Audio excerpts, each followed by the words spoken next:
22-380. You remember that controversial case that the Supreme Court decided not to hear? Well, it's back. Sort of.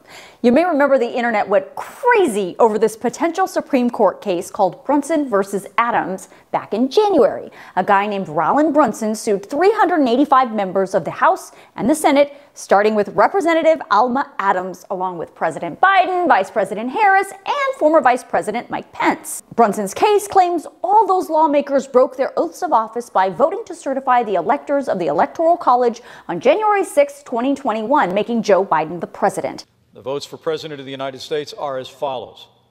Joseph R. Biden, Jr. of the state of Delaware has received 306 votes. Donald J. Trump of the state of Florida has received 232 votes.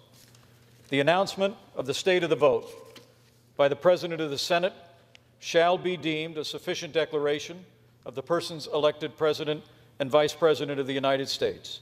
Brunson said they all chose not to investigate the allegations of election fraud, foreign election interference, and national security risks in the 2020 presidential election. As a result, Brunson wants all 385 lawmakers plus Biden and Harris removed from office, and none of them, including former VP Pence, to ever be able to hold office again.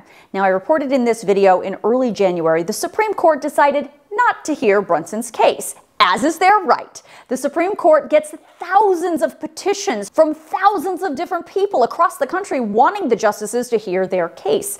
They only pick a few every year, and back in January they said Brunson's case was not going to make the cut. Well, after that denial on January 23rd, Brunson asked the Supreme Court to reconsider.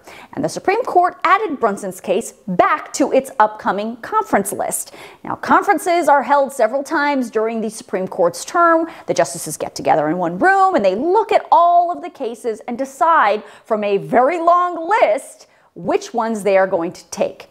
You can see Brunson's case is right there, back on the list. But here is the reality. It is very, very, very, very, very, very unlikely that the Supreme Court would ever accept any case after it's already been denied. If you're keeping track, the conference date, including Brunson's case, is February 17th.